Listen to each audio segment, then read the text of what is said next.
Um, you're all appearing one by one on the screen. And for the moment, I can see everybody. This is wonderful.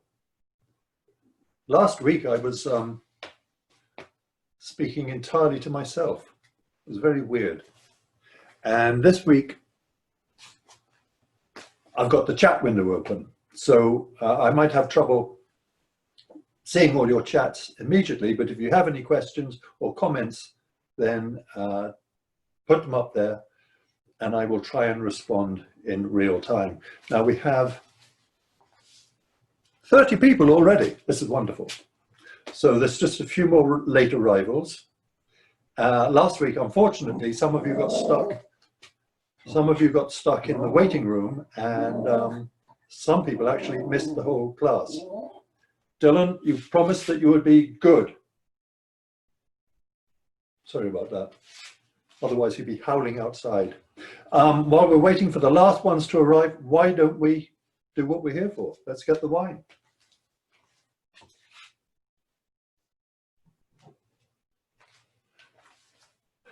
So I opened this about half an hour ago, and it's had a little bit of breathing.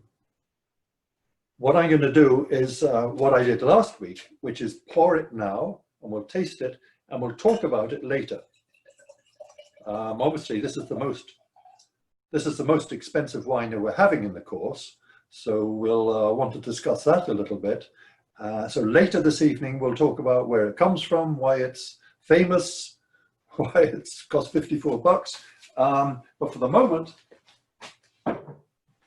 it's simply red wine. And the most important thing, and this is true of all wines, and this is true of the attitude you should have towards wine, is do you like it or not? And that's the most important thing. I can tell you all sorts of stuff about it, where it comes from, but if you don't like it, that's all totally irrelevant. But we'll discuss it later in the evening. So for the moment, cheers. It's a very dark color. I mean, this is almost black.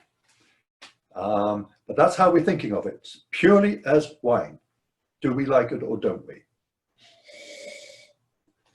From the nose, and bear in mind, I've only just opened it, and that's the other thing that we should be doing in all the classes, is allowing it to breathe and tasting it every 10 minutes or so and seeing how it develops over the hour that we're all together.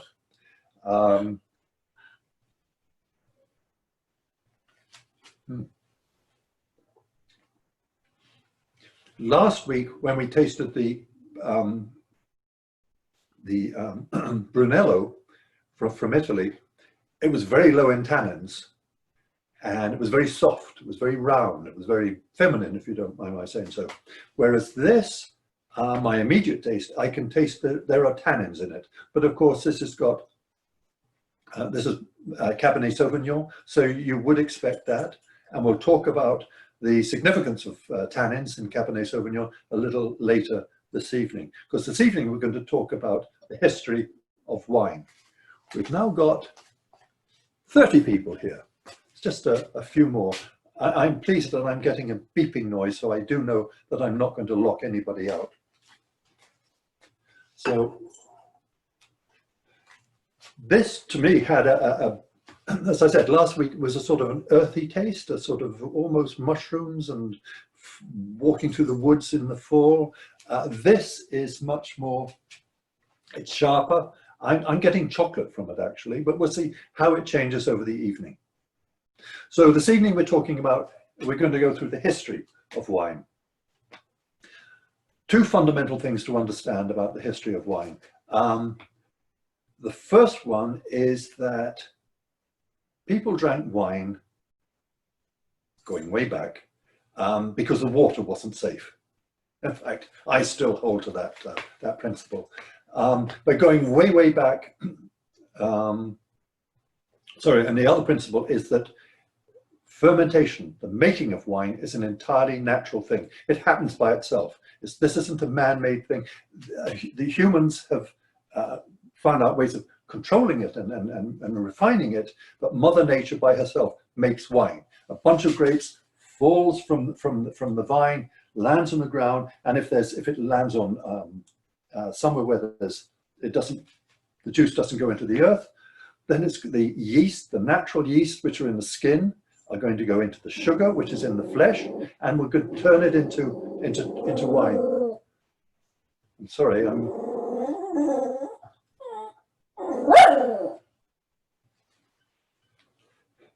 would you believe it? I'm getting this is the year of lockdown. I'm getting a delivery at the front door, but I put a notice on saying I'm doing something very important.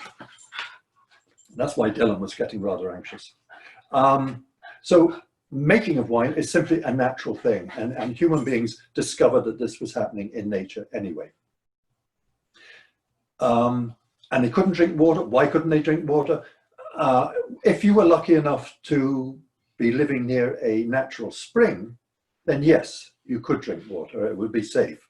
But most people got their water from a river or from a well. Dead animals fall into wells. Your neighbors, your unfriendly neighbor, not our neighbors, but your neighbors might go and poison the well. If you're living by a river, who knows what they're doing upriver? Who's peeing in the water? All those reasons get bacteria into the water. And even if you were lucky enough to have fresh spring water, it doesn't last for long. The bacteria gets into it because they didn't have chlorinated water in the Neolithic times. So if you want to go on a long journey, whether by boat or overland, your water isn't going to be safe, healthy for more than a couple of days. But it's the alcohol in the natural wine, which comes from grapes, which kills off the bacteria. And that's why people like drinking wine or were obliged to drink wine or beer. Beer is another thing which also is a natural occurrence.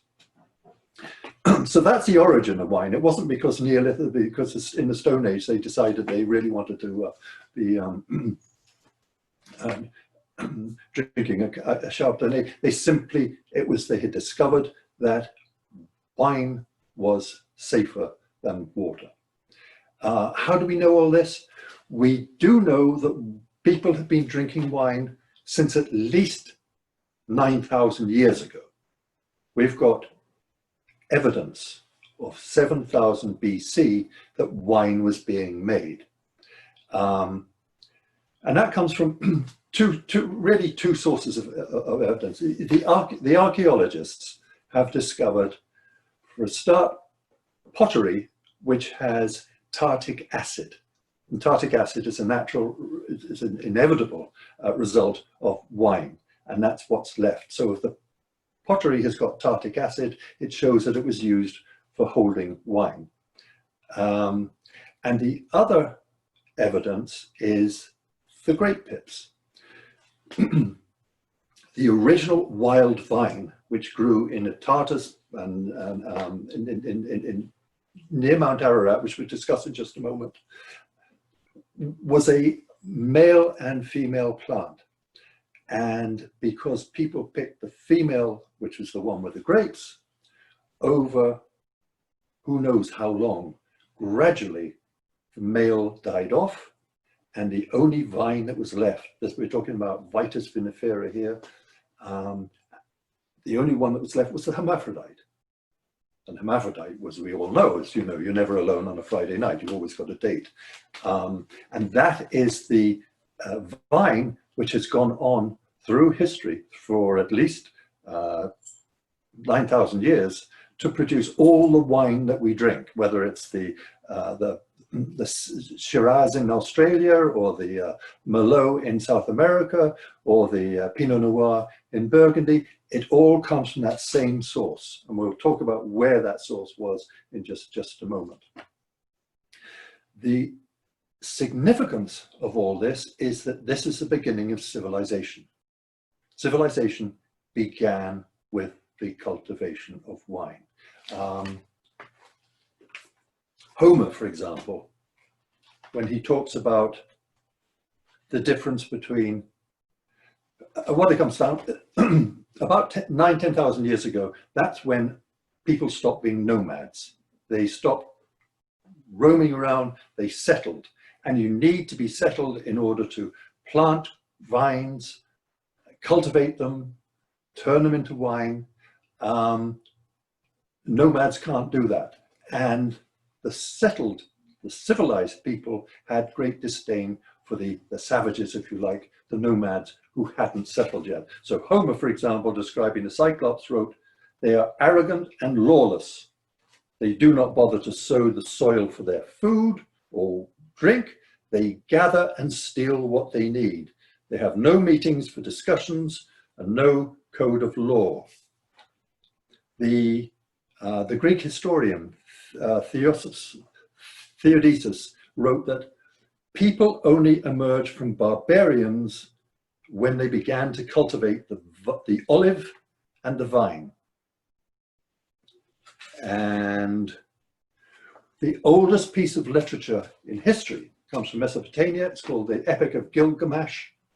And basically it's a story of, but it involves a wild man called Enkidu. And finally he comes to the temple where the priestess gives him wine and food and civilizes him. And I'm quoting now from something written 3500 BC. "So he ate till he was full and drank strong wine, 7 goblets. He became merry. His heart exalted and his face shone. He rubbed down the matted hair of his body and anointed himself with oil. Enkidu had become a man." And by man, they mean a civilized person of the human race. So you can see that in drinking wine, which we all enjoy, we are emphasizing our civilized backgrounds. So where did all this happen and how do we know about it? We'll talk about how we know so much when we come to discuss amphora. But otherwise we go, by the way, I'm reading from my Bible, this wonderful book full of quotes. And my last quote I'm going to read for you, which explains where we found all this, is from the Genesis 9:20. "And after the great flood, Noah's ark arrived and settled on Mount Ararat. And Noah began to be a husbandman, and he planted a vineyard, and he drank of the wine and was drunken." And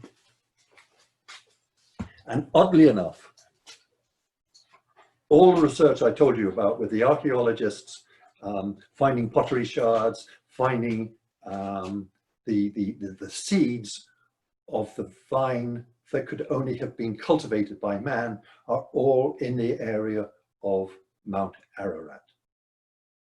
And we'll look at a map. Now we go into the, this is where we go into the PowerPoint, and we'll see what that does to our, makes me vanish. But hopefully you can all still see each other. Give me just a minute here.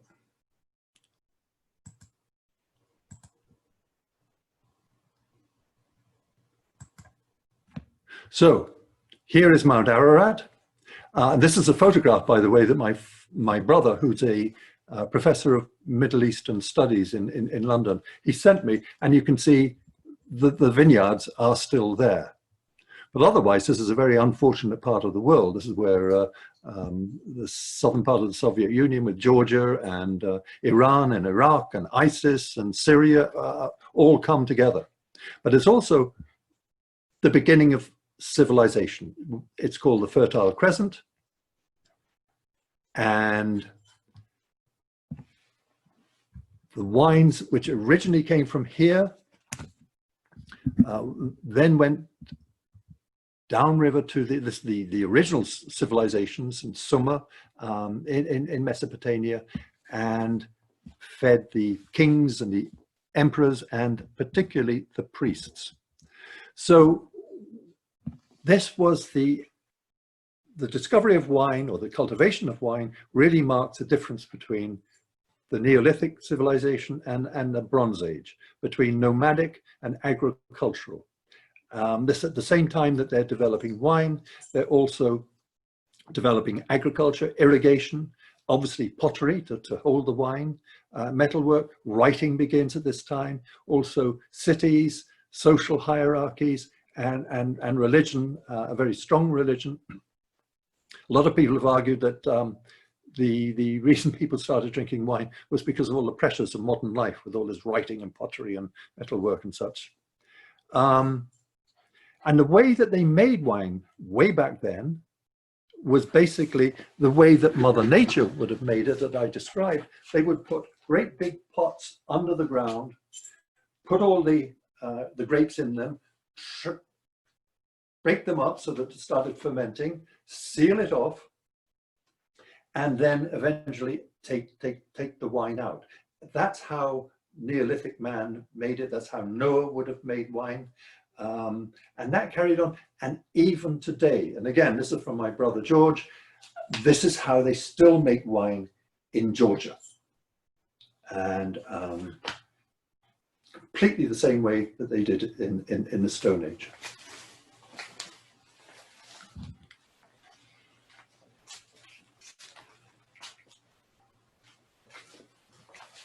Excuse me, technology here. And there's Noah's Ark. I happened to discover it. So we have all the archaeological proof that this is where wine started. At about the same time, 10,000, 9,000 years ago in China, quite parallel, but with no communication between the Middle East and China, the Chinese also started discovering fermented drinks, and we do have evidence of that. But this is entirely independent. It started, let's call it Mount Ararat, that whole area, and from there, first of all, it went down the river. We had the Euphrates, the Tigris and the Euphrates rivers going down through today's Iraq, through Mesopotamia, and the priests and the kings would have drunk the wine. The poor people or soldiers would probably have just had beer, because they could make the beer locally, whereas the wines were being brought down from the Zagros and the Caucasian mountains. It then went to Egypt about 3000 BC. As I said, the piece I wrote, I read to you from Gilgamesh, was written 3500 BC. So it was already well established there that wine was part of civilization. It became very, very important for the Egyptians, as we'll see in a moment. And then the Phoenicians from today's Lebanon. The Phoenicians were great traders, great voyagers, and we'll come back to them in a moment, but what they really did was they took the vines and spread them all over the Mediterranean. They founded what is today Marseille, but Massalia back in 600 BC. More significantly, and we'll come to this in a moment, they went through the Pillars of Hercules, which was today's Gibraltar, out into the mysterious what we now call the Atlantic, and founded vineyards at Cadiz, today's Cadiz. And we'll come back a little bit later this evening to see why that was so significant. But they planted vineyards there, which continued through to today. So let's go back to the Egyptians. The Egyptians, and here are various signs of them cultivating wine. What's important to know about the Egyptians, and wine was very, very important to them. Tutankhamun, for example, in his tomb, he had 36 amphora. Amphora, by the way, are these things here and here.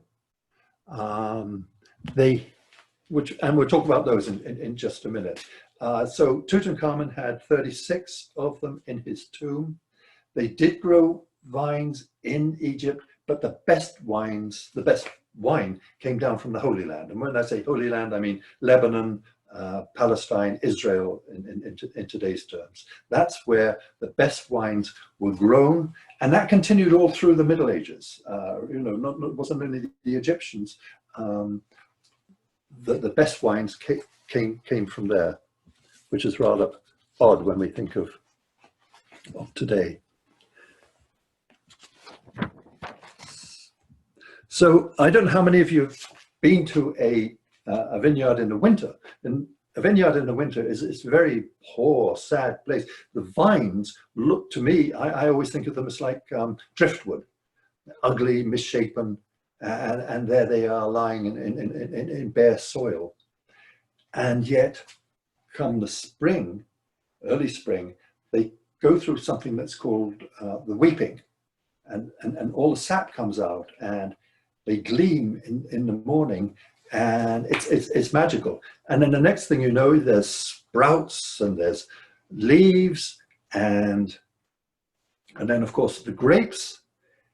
So to the Mesopotamians, and particularly to the Egyptians, who depend on the Nile every year, the whole life force, the whole religion was all to do with the rebirth of the Nile, would flood all the land and keep them all going. So therefore, that was very significant, the idea of rebirth. So the favorite god in Egypt was Osiris, but he wasn't only the god of wine, he was also the god of rebirth. And the myths about Osiris are that, at the end of the year, he died, was thrown into the Nile, and then was reborn the following year. So when the Greeks discovered wine a little bit later after the Egyptians, they had Dionysus, who actually was a god that came from the east, and he was also the god of rebirth as well as wine. And you can see and all these, and Bacchus, also Roman god of rebirth and wine. But you can see the association of the grapes, the growing, and even later with the Christians. And prior to the Christians, the Jewish Bible, let's take the Old and the New Testament together. There are 280 references to the vine, to wine in the Bible. And of course, Christ's first miracle was at Cana when he turned the water into wine. And as I mentioned earlier, the best wines did come from the Holy Land, and still today have a very good. I'm sorry, this is Dylan is getting excited.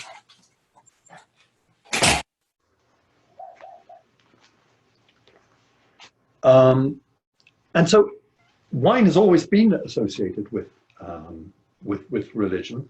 Partly this whole business of it being magical, this dead piece of wood springing to life, producing such rich fruit, and fruit which, let's face it, affects the mind, and we'll talk about that a bit later. And therefore, was something to be kept away from the common people, and just kept for people like us.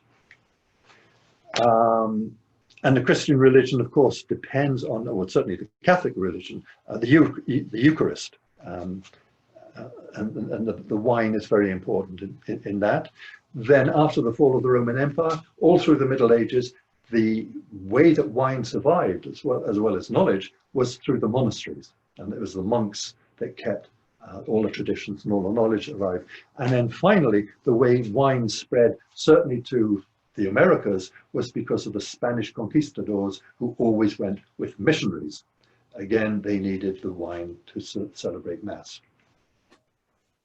Now, the Greeks did realize and recognized the dichotomy of wine. On the one hand, and Dionysus, for example, is always portrayed either as a beautiful young man, but also as a horned beast.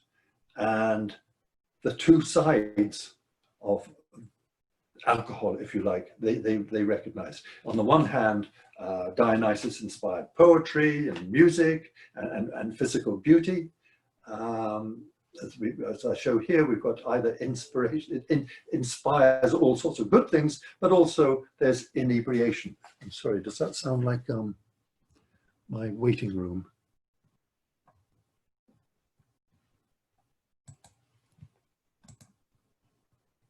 I can't see my waiting room. Let me,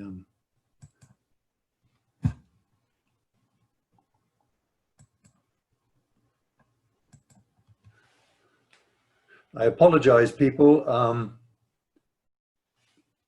Now we have 33 people in.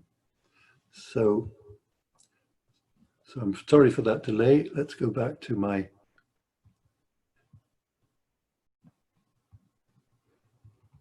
when I see we've got a busy chat here. I don't have, I'm sorry, obviously I can't do the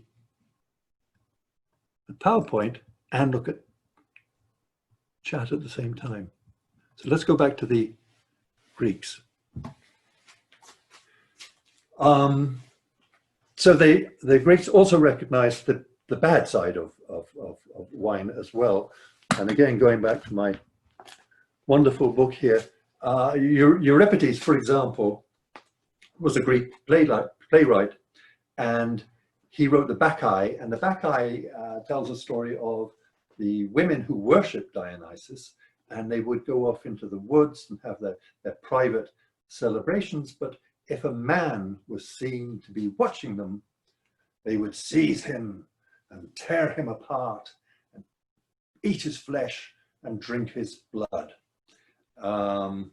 And that's actually gone into just the way that the Christians have taken over a lot of prior religious beliefs.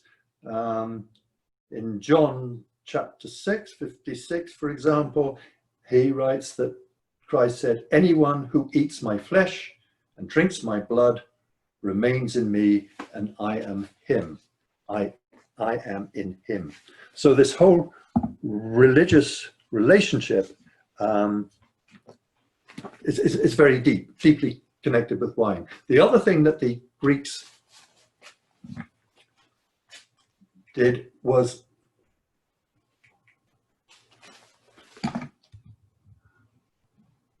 my goodness, I've got a dog outside wanting to come in, and I've got technical issues here. Life is difficult. So the Greeks were very, very civilized.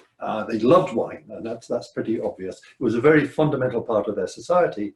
I've got a picture here of a drinking cup. It's called a kylix. They still have them. We've got lots of examples of them, and they all held what today we would measure as 250 milliliters. In other words, 1/3 of a modern bottle of wine. And the Greeks had this thing called a symposium. Women, unfortunately, weren't allowed to be there. It was all male, but it was very reasonable. And this is where Plato and Aristotle discussed philosophy. It was very much a civilized affair. But there's occasionally, of course, and they drank wine. Wine was a very important part of it. A 3rd century BC poet called Eubolus described the perfect way. This isn't for hosting a dinner party, for hosting a symposium, and you'd have 3 cups of wine. In other words, per person, 1 bottle of wine. And he wrote, "3 bowls do I mix for the temperate. 1 to health, which is the empty first. The 2nd to love and pleasure. The 3rd to sleep. When this bowl is drunk up, wise guests go home. The 4th bowl is ours no longer, but belongs to violence. It belongs to bad behavior. The 5th is for shouting. The 6th is for rudeness and insults. The 7th is for fights. The 8th is for breaking the furniture. The 9th is for depression. The 10th is for madness and unconsciousness." I think if he'd been living today, he might have written that the 10th is for taking inappropriate selfies and posting them on Facebook at midnight. But that's just me. So the Greeks did recognize the excesses of wine. Now, the Romans are terribly significant in the history of wine. Initially, they didn't like wine. They regarded wine drinkers as being the Greeks and the Easterners and the Egyptians, girly men. The Romans liked dressing up in in military uniforms, marching up and down and invading other people and drinking beer. But eventually, and their biggest enemies were the Phoenicians, the Carthaginians. But eventually, they, in the Punic Wars in 146 BC, they finally defeated the Carthaginians. And when I say defeated, they were serious. First of all, they burnt down all the wooden buildings, and then they knocked down and smashed up all the stone buildings, and then they got big plows and plowed the land, and finally they sowed everything with salt. And needless to say, they killed everybody, women, children, everybody, with one exception: the wine growers. They spared the wine growers, and the Phoenicians were the world's expert on growing grapes and making wine. There's a man called Mago who apparently wrote an amazing number of books. He was the world's expert on wine. The Greeks quoted him and have written books about him, and so did the Romans. Unfortunately, we've never ever got any of his original documentation, but his name is Mago. And so the Romans, once they decided, no, we like wine, they went to the other extreme. For example, most of the wine in Rome came from Pompeii, just a little bit south, just south of Naples. And the Romans, we have records, drank 50 million gallons per year. That's an awful lot of wine, you know. They were totally into wine, to the point where when was it? 79 AD, when Vesuvius erupted and destroyed Pompeii, suddenly there was no wine. So they planted vineyards all over Italy. They ripped up whatever else they were doing, planted vineyards, to the point that they had a famine. People were starving, and the Emperor Domitian in 93 AD ordered all the vineyards to be pulled up so they could plant food for the starving population. This map that you can see here, all the purple bits are vineyards. And you can see most of Italy itself is covered with vineyards. And originally, as the empire expanded, they wanted to be selling their wine, but very soon they were running out of wine, and so all the other purple parts that you can see are vineyards. There are no vineyards that I know of today in Europe that weren't originally planted by the Romans. Quite extraordinary how they just had a sense of where the good land was for growing wine.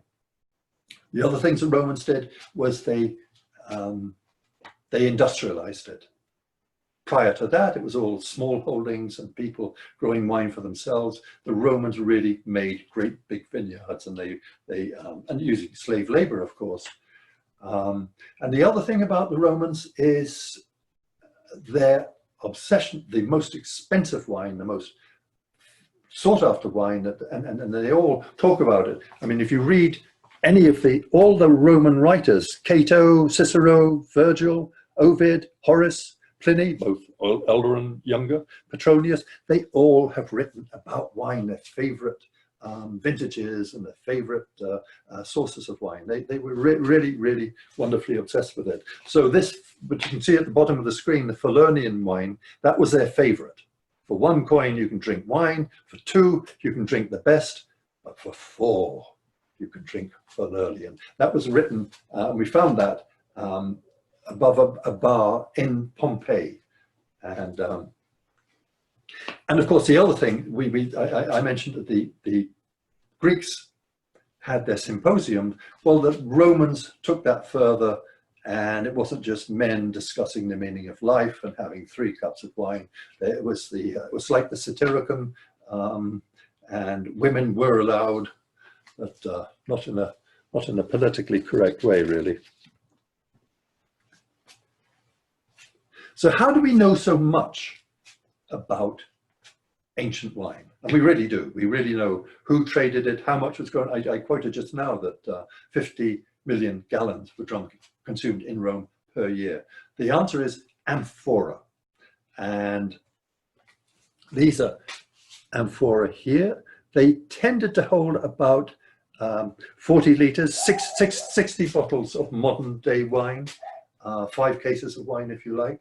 And they were in use. This is how wine was transported, not only wine, olive oil and grain as well, but wine was transported around the world for about 3,000 or 4,000 years. And why it's so useful for us is that, like, you're shipping your wine from Beirut, for example, to wherever. You make your amphora locally. I mean, you don't bring it in from America. You make it locally. You make it with a local clay. So with modern DNA testing, we know exactly every piece of amphora or broken pottery that we find. We can tell where it came from. Not only that, up here on the handles, quite often the maker of the amphora would stamp his name and his date and bit of marketing stuff from where it had come from, and you know what the contents were. So, for example, if we find a shipwreck off the coast of southern England today, and we go down, we can find the amphora. Obviously, the wine has gone, but the tartaric acid is still visible inside. And with the clay, we know that that came from the Eastern Mediterranean, for example. So that tells us about the trade routes. That's really how, it was only when the Romans got into Gaul, to modern day France, and discovered all the oak trees, oak forests, they started storing their wine in barrels. And unfortunately, after that, you know, wooden barrels don't last to tell us a story. But all through ancient history, the amphora are there to tell us a story. Now, this hill here, Mount Testaccio, this is the place on the Tiber River where boats were unloaded and coming into Rome. So they would be bringing up the amphora. Again, as I said, a typical amphora would hold about 60 bottles of wine.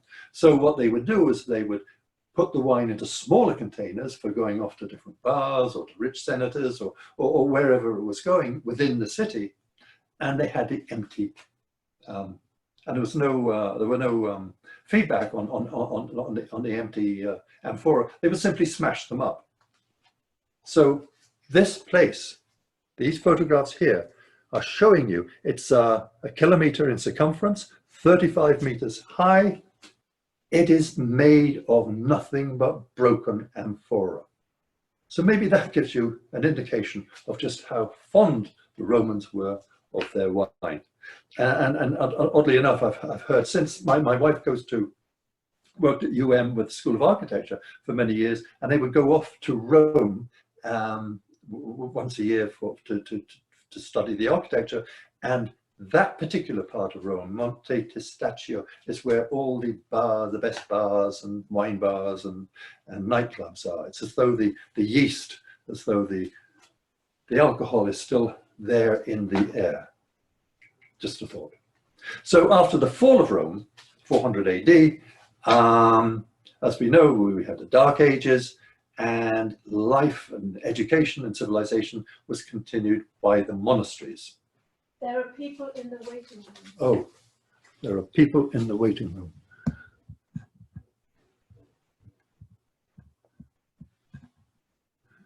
How do I get the people in the waiting room? I guess I get.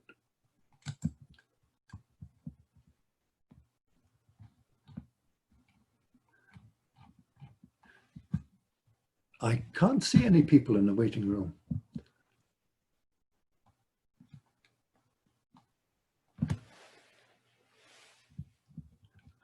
I'm sorry about this.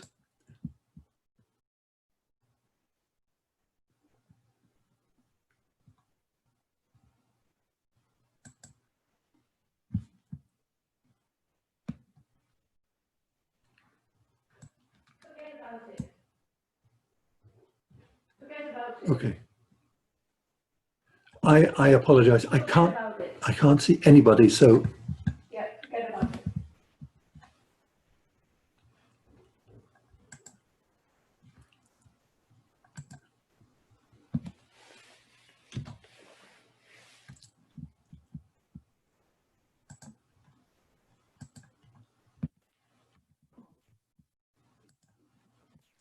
Apologize for that. And if you're in the waiting room, I apologize even more.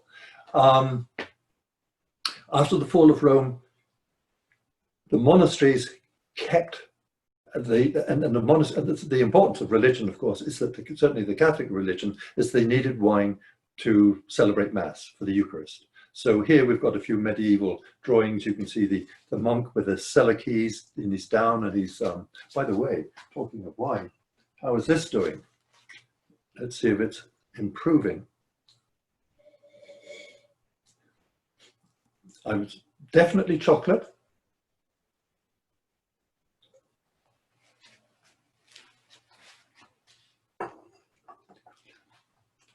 There's a sharpness there, which is from the tannins, and they are much more tannins in the Cabernet Sauvignon than in the Brunello that we had last week. But they're not harsh, they're not hurtful, and this is coming along nicely. Except I'm running a bit late on time. So the main monasteries were in the Rhone Valley.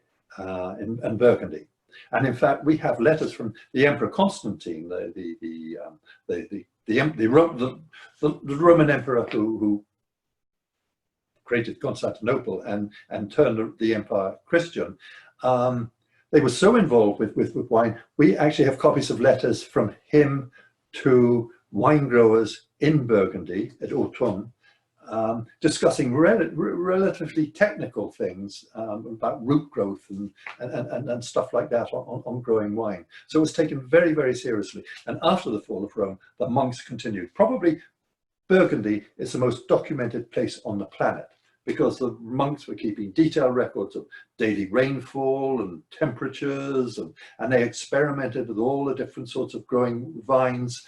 And that's why the French are a little bit snobby about the wines of Burgundy. But we'll discuss that not next week, but the following week.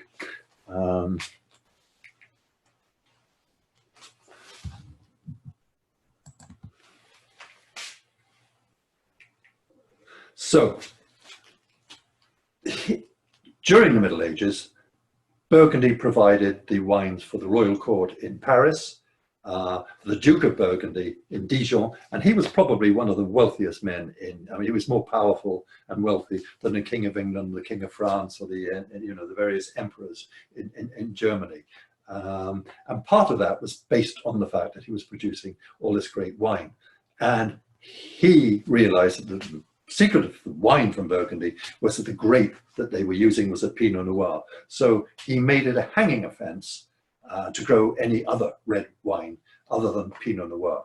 And by hanging offense, I mean that they were his soldiers. If they caught you growing Gamay, for example, in your vineyard, they'd take you out and hang you so that your neighbors could see what was going on, and that would affect them.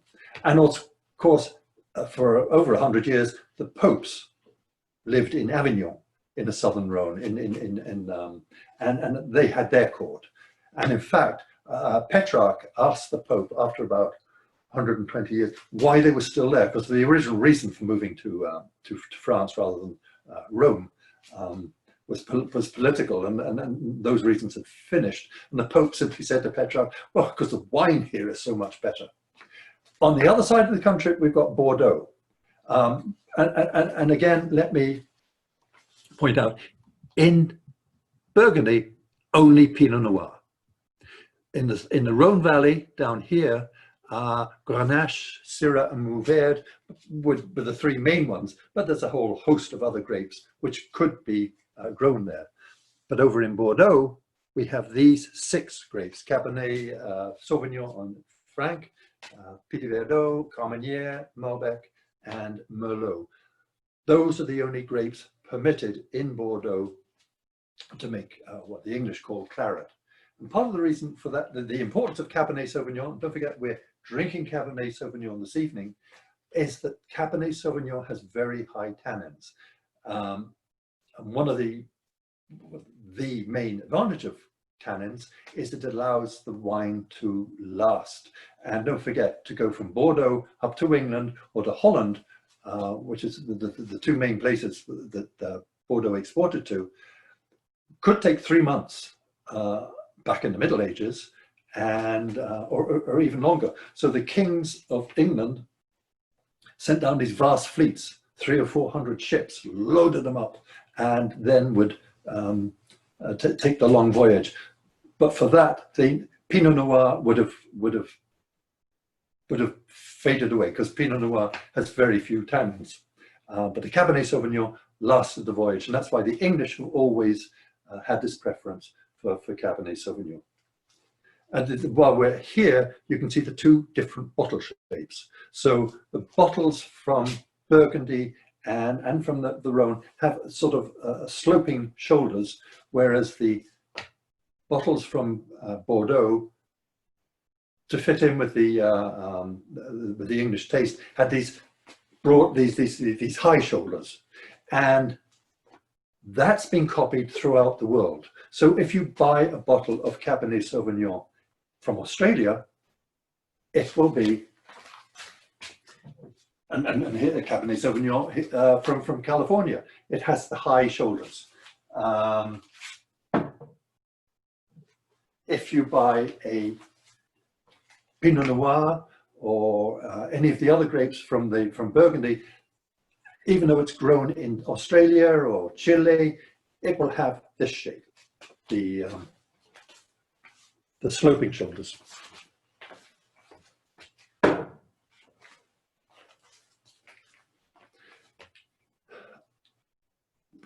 After leaving after leaving Europe, and I mentioned last week that wine grows in two bands around the world, about 30 to 50 degrees, either north or south of the equator. So here we can see it.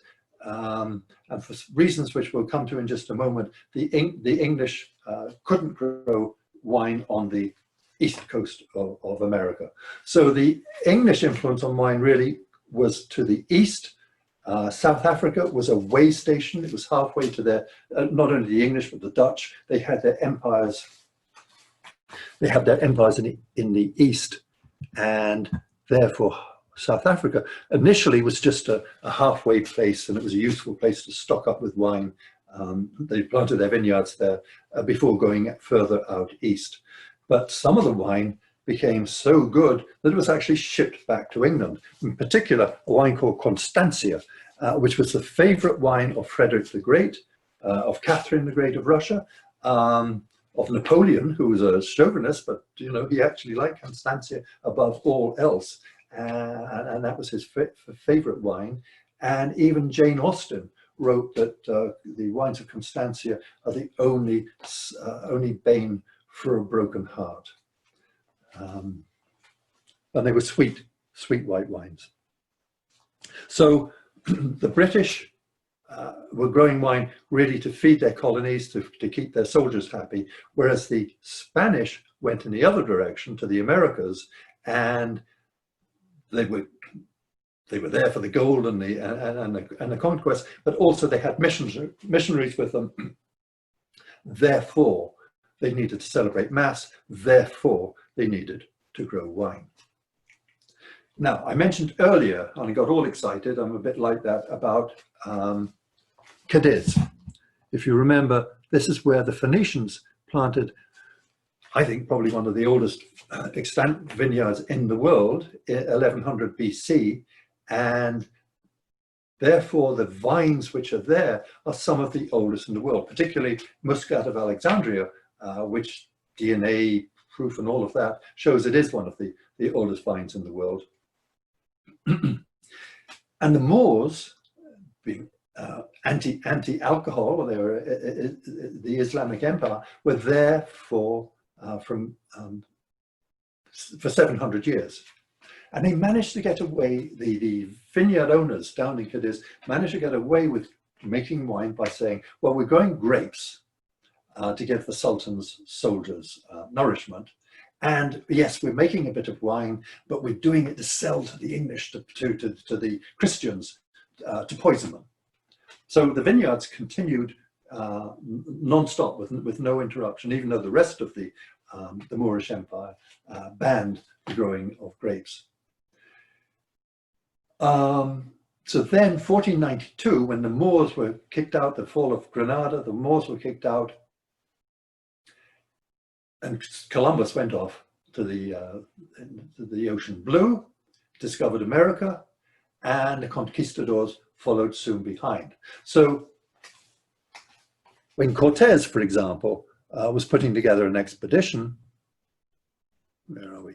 He would be getting his boats from Barcelona, from Palma, he'd be getting his men, he'd be getting the missionaries, gathering everything, but they would end up here in Cadiz before setting off. And if you're setting off on a journey like that, your provisions are going to be you deliberately leave it to the very last moment because you want them as fresh as possible.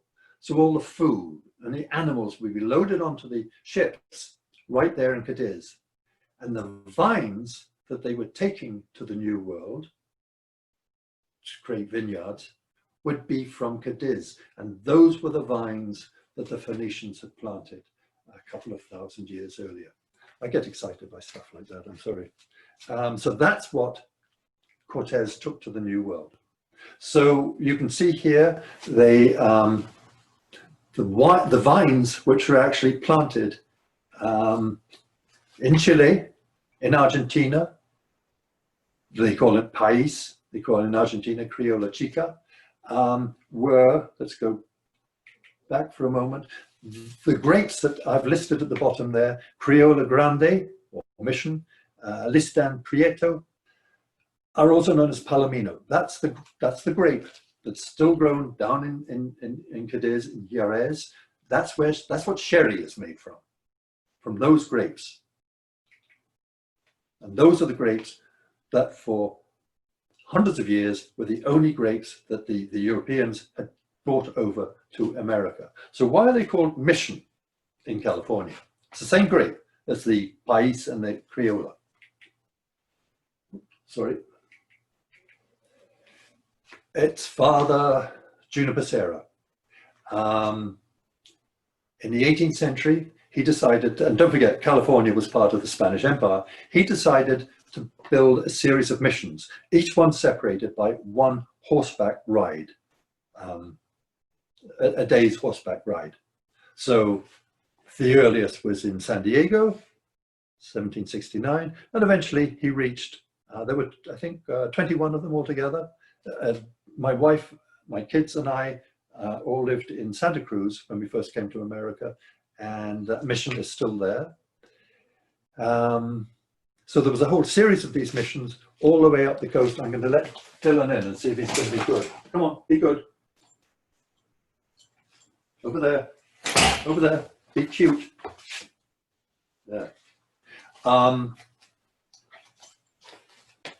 they all had vineyards. That was the whole point. That was the purpose of building the missions, to convert the locals to Catholicism with a bit of wine. And that was those were the only grapes that you had all the way through till 1849. And of course, 1849 is when gold was discovered. And so the 49ers came to mine the gold, and the 49ers were basically working people coming to make their fortune from Europe. Most of them came from the Mediterranean area, so they brought their vines with them. And from 1849 onwards, they started planting proper vines in California. And in fact, the people who really made the money and made the living out of the gold rush were not the miners themselves. I mean, a few did, but mostly it was the people who set up the brothels or the bars or grew the wine to sell to the miners. The miners get their haul, they've got their gold, and off they go, and then all the other guys make it their business to take it away from them. So starting from 1849, we started getting really good Vitis vinifera, the Cabernet Sauvignons and Merlots and everything that's being grown in California. And California started winning amazing prizes internationally. Even the French respected them. And everything looked really good for the future of the Californian wine industry until, well, still did. Then what had happened meanwhile back in Europe, the English, just like in Fairchild Gardens here in Miami, where they gather plants from all over the world and gather them together. In Kew Gardens in London, the British were all going all over the world and taking things and bringing it back and growing them in Kew Gardens. And one of the things that they brought back was a louse called Phylloxera. And that is a louse which lives on the east coast of North America and eats all the vines. That's why Jefferson was never able to grow any vines on the east coast. And the English brought it back, and very quickly it escaped. It got down to the south of France, wiped out all the vineyards in the south of France, in Burgundy and the Rhone, and then wiped out all the vineyards in Bordeaux. And when I say wiped out, I mean totally destroyed. Completely destroyed, and nobody knew what was causing it. It was just a horrible pandemic, if you like. You do notice that Spain escaped it for a while, so the vineyards in the vineyard owners in Bordeaux were able to move down, and they had 20 years of making decent wine in Spain. But then 20 years later, even Spain got it. So it was a total disaster. It didn't take to the end of the century before they discovered how to what had caused it and how to deal with it. And to the great humiliation of the French, the answer was to get rootstock from California and bring it over. So all the French vineyards, and the German and the Italian and the Spanish vineyards, all the European vineyards are based now on Californian rootstock. Very embarrassing, particularly for the French. So as I said, by the end of the century, and particularly because of phylloxera, California wines had tremendous reputation. And then 1919, you have Prohibition. We know all the effects of Prohibition. The speakeasies, the gangsters, the underground, all of that.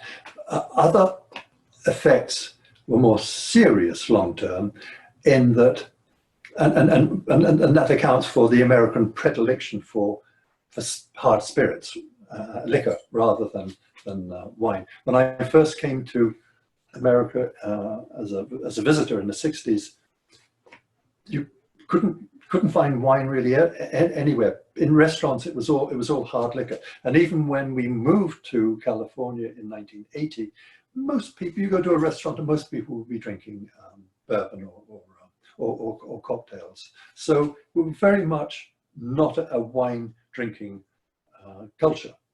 And that's all a result of this. And part of the reason is that although it was illegal to sell wine or make wine, it wasn't illegal to drink it. So they discovered that you could have grape juice.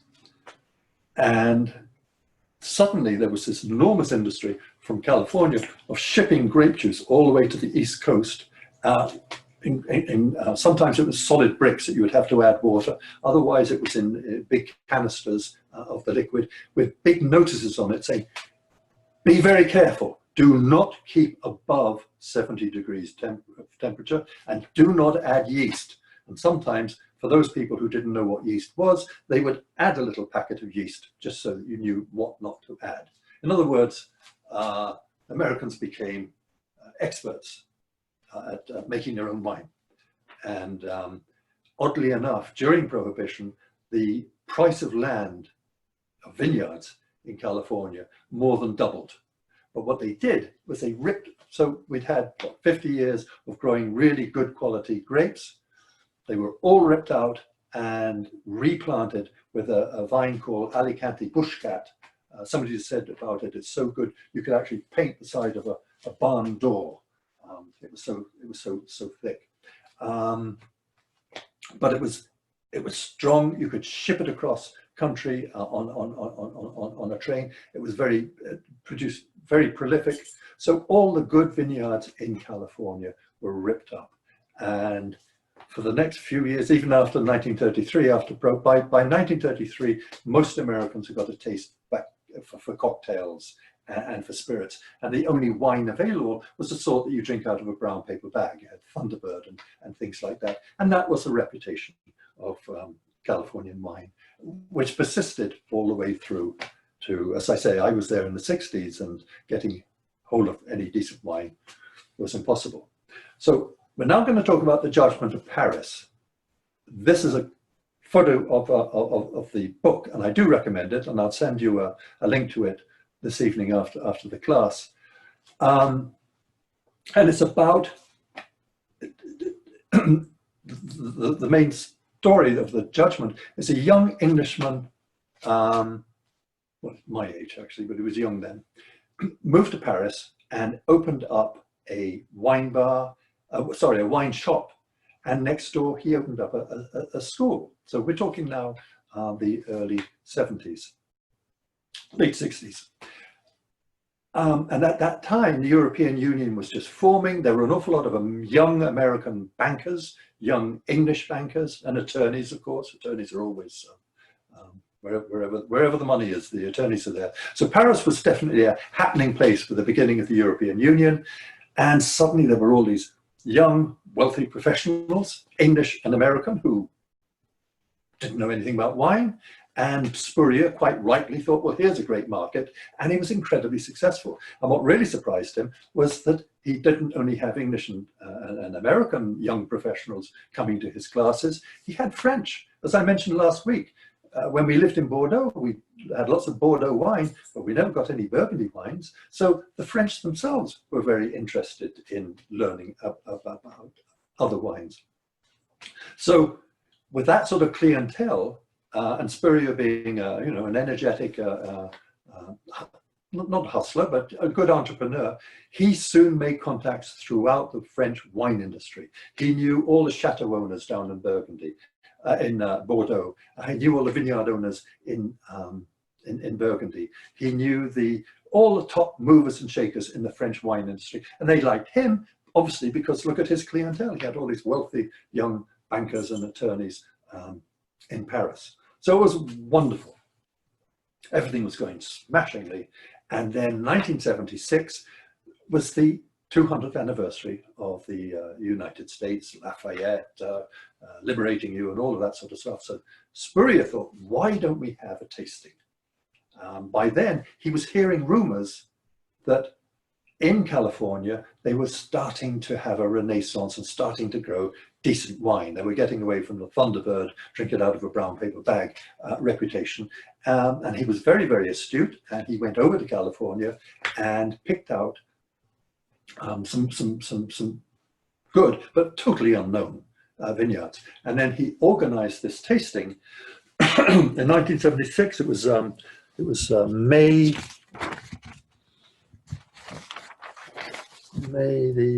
24th, 1976. And he got all the judges, they were going to do a blind tasting with Californian and French wines. Now, don't forget, Spurrier's market was the French. That was he did not want to offend the French. That was his market. But it was a nice little gesture to celebrate the American independence. And so he brought in the Californian wines. I'll show you what we've got. Chardonnays and Cabernets. And for the French wines, just look at that list. He went for the best. And in the next couple of weeks, we're going to be going through the great reds, the great wines of France, and you'll see what a superb collection. So the Californians weren't going to win. At the end of the day, the French were going to say, well, this is this is rather interesting. It's I think great promise. A couple hundred more years, and this is going to be a very fine wine. This is a very fine wine. And we'll explain why we're drinking Stag's Leap in just a moment. But before we get there, let me tell you about Chateau Mouton Rothschild, which I've highlighted. In 1922, Baron Philippe de Rothschild inherited from his father the vineyard in Bordeaux called Chateau Mouton. Now, I mentioned before, in 1855, under Napoleon III, they classified all the wines of Bordeaux in 5 levels. Le premier, le deuxième, le quatrième, le cinquième, le troisième in the middle. 5 levels and about 60 different chateaux. And that classification is still the same as it was in 1855, 165 years ago. They've had 2 world wars, they've had several revolutions, they're invaded by Prussia, all sorts of things have happened, and yet nothing has changed. There's still exactly the same chateaux in all 5 levels, with one exception. So in 1922, Baron Philippe inherited Chateau Mouton, and he made it. Now he was a Rothschild, he was a baron, he was wealthy, he was good looking, he was incredibly intelligent, well connected. He said, what am I going to do with my life? I'm going to, and Chateau Mouton was 2nd level, it was deuxième. I'm going to make my life's work to take it from deuxième to première. And he did. He used all his charm, all his everything, his money, everything. He hired Picasso and Chagall to paint to design his labels on his bottles. He ripped out all the old ways. He got the very best winemakers. He used all the modern techniques. He really worked hard at it. And after 51 years of his life dedicated purely to that, Chateau Mouton was elevated from 2nd level to 1st level. There's only 5 in the 1st level. Lafite, Latour, well, we'll talk about that next week. But anyway, he had achieved his life's ambition. And here he is in this competition. So the results, well, first of all, they tasted the Chardonnays, the white wines, and then they announced the results of the tasting of the white wines. And as you see in a moment, out of the top 4 white wines, 3 of them were Californian. That caused total outrage. I mean, they freaked out. It was unbelievable. So the 2nd round, they took much more seriously, and they were drinking the reds. Determined that the scandal wasn't going to go any further. And sure enough, out of the reds, out of the top 4 wines, 3 of them were French.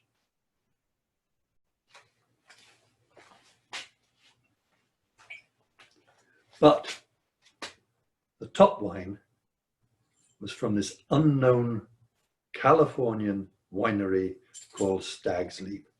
And that's what we're drinking tonight, and that's why I chose this wine.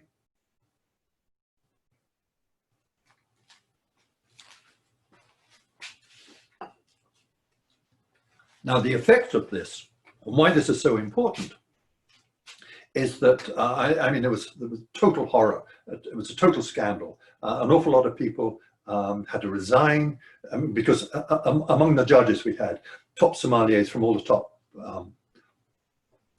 Paris restaurants, Talivant, and we had the French editor of the equivalent of the Wine Spectator, only it was a French version. We have Aubert de Villaine, who we're going to talk about in 2 weeks' time, but he owns Romane Conti. I mean, all the judges were terribly eminent. Well, Philippe de Rothschild wasn't a judge, but you can imagine how he felt after 51 years of putting everything into it and to come 2nd to an unknown. So it was a scandal, but Rothschild is very intelligent.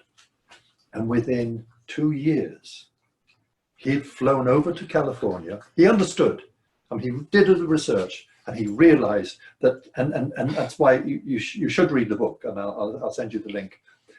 The reason they won is that they had the Californians really taken a scientific approach. The French by then had got lax and lazy. We are French, we know how to do it, this is how we do it. But the Californians, particularly with the university, UC Davis, University of California, they were doing all sorts of research. They were using all the modern methods. And Philippe de Rothschild realized this.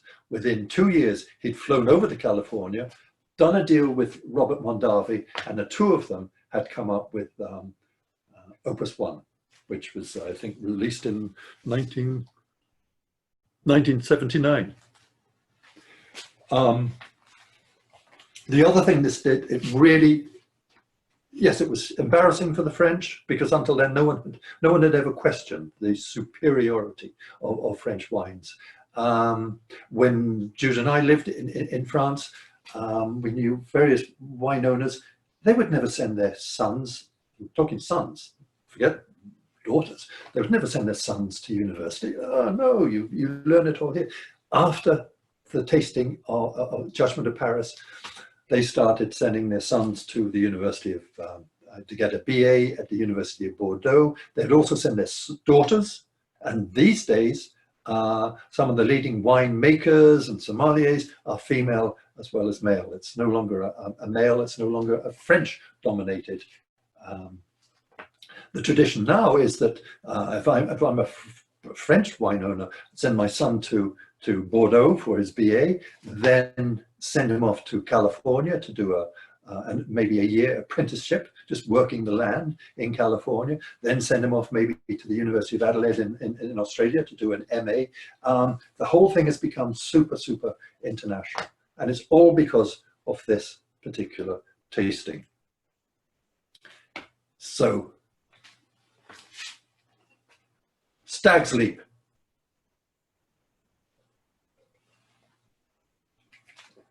So, Stag's Leap, and I'm sorry, I have gone over the hour, so I apologize for this, but hang on, because it's a really good story.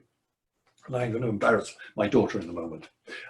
Stag's Leap is an area in the southern Napa Valley, and it's named, it's after the indigenous name for it from the Native Americans, and there are two versions of why it's called Stag's Leap. The first one is that the hunters were chasing a stag, because it's got a sort of, it's a big hill with a cliff.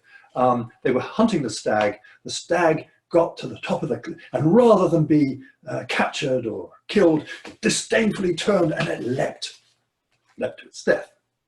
So that's one stag, Stag's Leap, S-T-A-G apostrophe S, the leap belonged to the stag.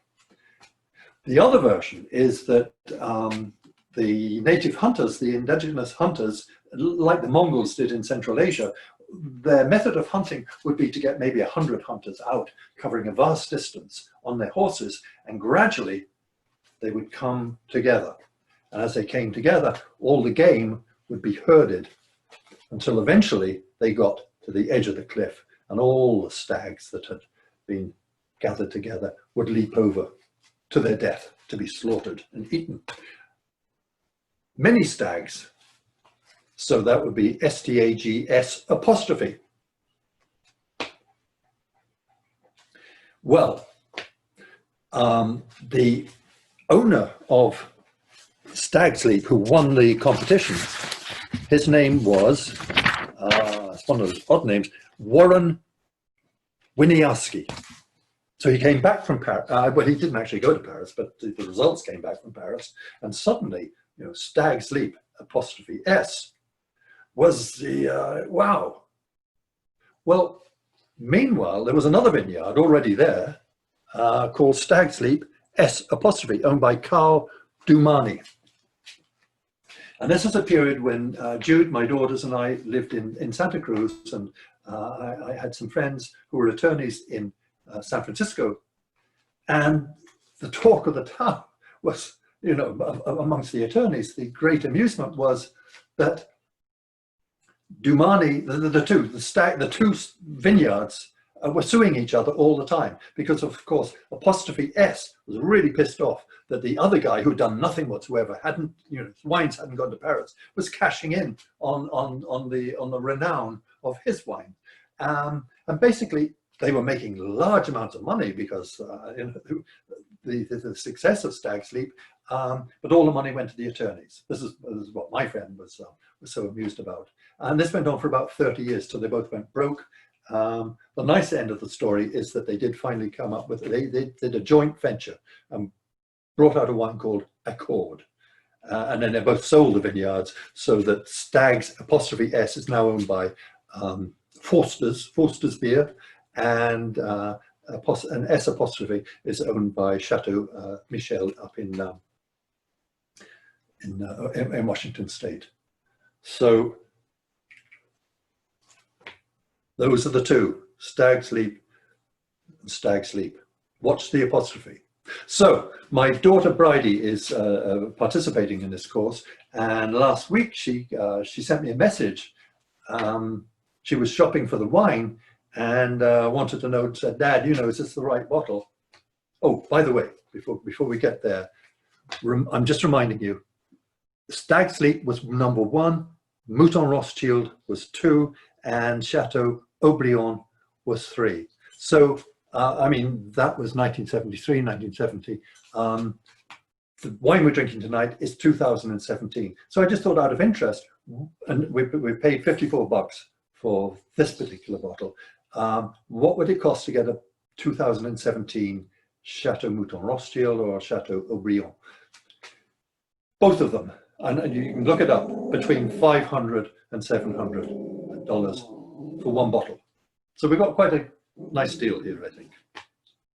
So Bridie sent me this, and initially I just looked at it and said, yeah, that's good. And then I had to send her a second text saying, no, it's the wrong apostrophe.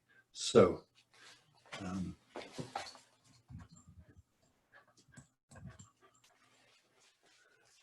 so that's it. So it's all a matter of apostrophes, but you will notice that they're both $54 for the bottle. So that's it. That's